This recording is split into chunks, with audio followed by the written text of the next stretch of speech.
Hola, soy Liceda Acevedo, psicóloga experta en terapias de tercera generación y hoy vamos a hablar de algo que afecta a muchas personas, especialmente a quienes tienden a priorizar las necesidades ajenas y es la culpa que sentimos al establecer límites saludables. ¿Te has encontrado diciendo sí cuando realmente querías decir no?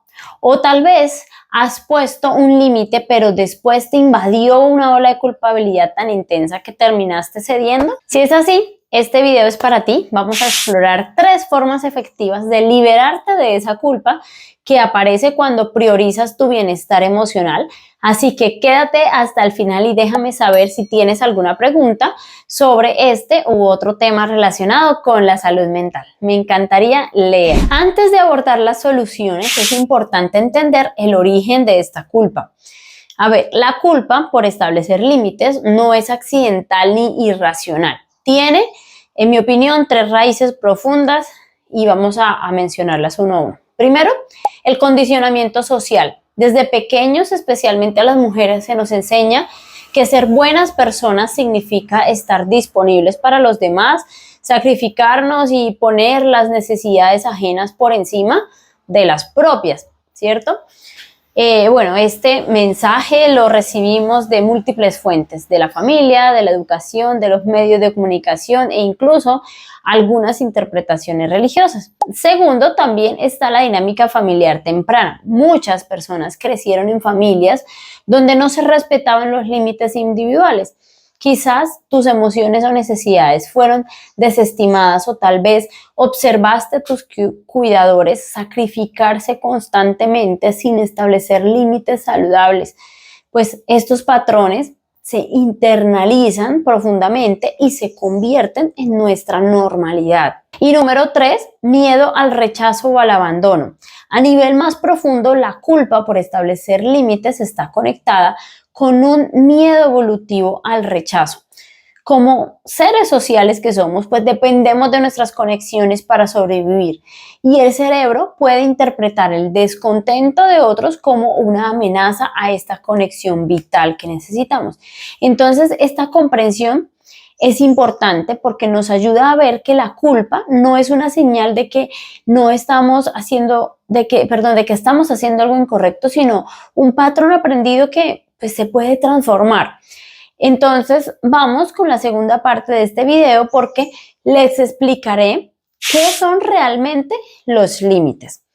Antes de abordar cómo superar la culpa, clarifiquemos qué son y qué no son los límites saludables. Bien, los límites son expresiones claras de nuestras necesidades y de nuestros valores. Son herramientas para proteger nuestra persona y nuestro bienestar, ¿sí? Son esenciales para relaciones auténticas y equilibradas y también son actos de respeto hacia nosotros mismos y hacia los demás. Pero los límites no son esos ultimátums o formas de controlar a otros. Tampoco muros que nos aíslan de conexiones significativas. Tampoco son excusas para evitar la vulnerabilidad y la intimidad. Tampoco mecanismos para castigar o manipular. Los límites saludables son como las vallas de un jardín. No están diseñadas para mantener a todos afuera, sino para definir dónde termina tu espacio y comienza el de la otra persona. Ahora pasemos a la parte en la que les enseño 3 formas de liberarte de la culpa. Vamos a explorar 3 estrategias concretas para liberarte de la culpa que surge al establecer límites. Estrategia número 1 es reconocer y reencuadrar creencias limitantes. Bien, la culpa suele estar sustentada por creencias que hemos internalizado a lo largo de nuestra vida, lo vimos en un comienzo.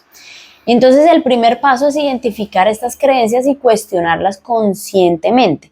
Como de una vez te voy a dar ejemplos, te voy a pedir que tomes nota de una vez. Entonces, creencias comunes y sus reencuadres.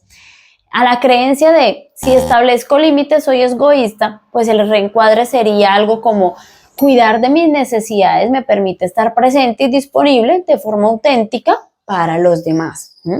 Otra creencia, si digo que no, la persona me dejará de querer. El reencuadre sería Las relaciones saludables respetan los límites. Si alguien me rechaza por establecerlos, está relevando una dinámica problemática. Otra creencia puede ser, debo estar disponible siempre para los demás. Bueno, el reencuadre sería, mi tiempo y energía son recursos valiosos y finitos.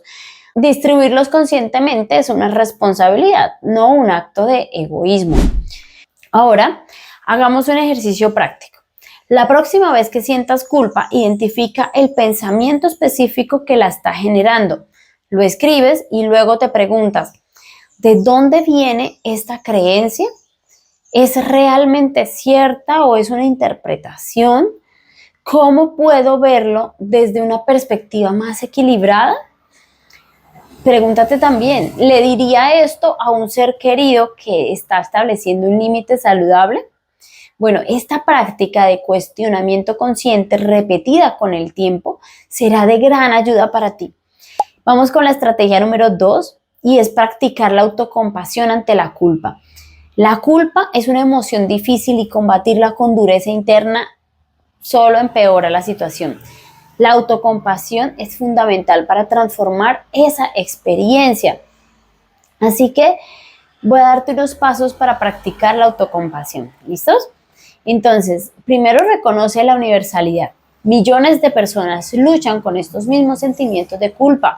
No estás sola ni solo en esta experiencia. Segundo, habla contigo con la amabilidad que mereces. Cuando la culpa aparezca, pregúntate, ¿qué diría a un amigo en esta situación? Y aplica ese mismo nivel de comprensión pues hacia ti. Tercero, valida tus emociones. Es normal que sienta culpa ahora, pues yo he estado condicionada para responder así, pero mis necesidades también son importantes. Puedes decirte y hacerte una frasecita, hacértelo como un recordatorio. El ejercicio práctico es desarrollar una frase compasiva que puedas repetirte cuando aparezca la culpa. Por ejemplo, me permito cuidar de mí y esto no me hace una mala persona. O establecer límites es un acto de respeto hacia mí y hacia los demás. Estrategia número 3, validar tu derecho a tener límites con acciones concretas. Para transformar la culpa en confianza necesitamos reforzar con acciones la idea de que nuestros límites son legítimos y necesarios.